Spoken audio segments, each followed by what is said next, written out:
जमकर हंगामा हुआ था। हरियाणा के डिप्टी स्पीकर की गाड़ी के शीशे तोड़े गए थे। आपको पता है क्यों, कब ये सब कुछ हुआ?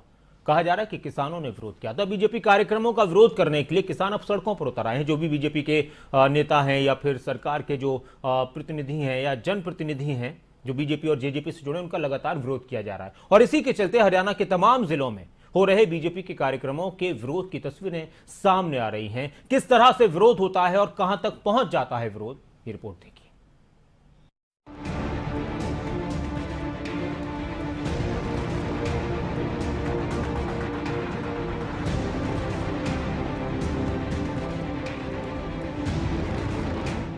नए कृषि कानूनों के विरोध में किसान आंदोलन को 7 महीने बीत चुके हैं, लेकिन अब तक मामले में कोई हल नहीं निकला।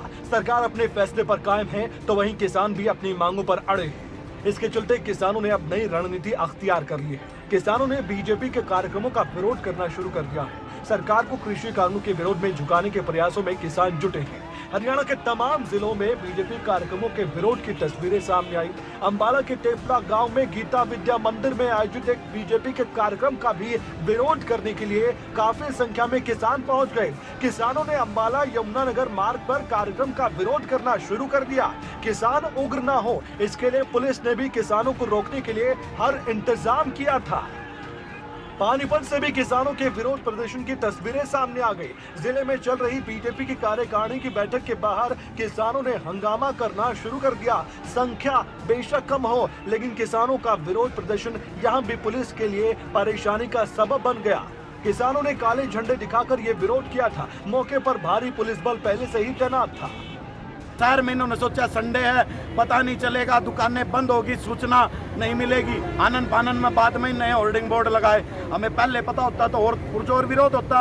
अब भी जो है इनका विरोध बहुत बढ़िया वाला विरोध होने वाला है। और इनका जब तक काले कानून वापिस नहीं लेंगे तब तक हर सूरत में इनका विरोध किया जाए। फतेहाबाद में भी किसान संगठनों ने बीजेपी कार्यकारिणी की बैठक लेने पहुंचे कैबिनेट मंत्री डॉक्टर बनवारी लाल, सांसद सुनीता दुग्गल और बीजेपी नेताओं का जमकर विरोध किया। किसानों और पुलिस के बीच दिन भर तनातनी रही, लेकिन बावजूद इसके किसान बैरिकेडिंग तोड़कर बीजेपी कार्यालय पहुंचने के लिए प्रयासों में लगातार जुटे रहे। फतेहाबाद के अंदर हमारी सांसद है सुनीता दुग्गल और बनवारी लाल जो कि मंत्री है, वो यहाँ फतेहाबाद मानी का उनका कार्यक्रम था। और इस बात का विरोध करने के लिए आज पूरे फतेहाबाद इलाके के किसान, मजदूर, नौजवान, विद्यार्थी, शहर के गणमान्य लोग, तमाम नागरिक यहाँ विरोध करने के लिए आए हुए हैं। इस बात को लेकर विरोध कर रहे हैं कि ये जो भाजपा की सरकार द्वारा 3 जो कृषि विरोधी काले कानून बनाए जाने लग रहे हैं, जो इन्होंने पास कर दिए, उसके विरोध के अंदर है। और खास तौर के ऊपर है सिरसा में भी किसानों ने बीजेपी के कार्यक्रम का विरोध किया। यहाँ पर विरोध प्रदर्शन उग्र हो चुका था। कार्यक्रम में सांसद सुनीता दुग्गल और डिप्टी स्पीकर रणबीर गंगवा मौजूद थे। जैसे ही कार्यक्रम समाप्त हुआ, किसानों ने हरियाणा के डिप्टी स्पीकर की गाड़ी पर हमला बोल दिया। इस हमले में डिप्टी स्पीकर की गाड़ी का शीशा तक टूट गया। कड़ी मशक्कत के बाद हरियाणा के डिप्टी स्पीकर के काफिले को पुलिस ने निकाला। मामले में पुलिस ने किसानों को हिरासत में भी लिया है। इसके विरोध में किसानों ने बाबा भूमन शाह चौक पर जाम भी लगा दिया था। इन तमाम विरोध प्रदर्शन को देखते हुए ये कहा जा सकता है कि अब किसानों का विरोध प्रदर्शन बहुत तेज हो गया है और बीजेपी की मुश्किलें इस आंदोलन ने काफी बढ़ा दी है। अंबाला से कमलप्रीत सब्रवाल, पानीपत से प्रदीप रेड्डू, फतेहाबाद से जसपाल सिंह और सिरसा से नकुल जसूजा। खबरें अभी तक।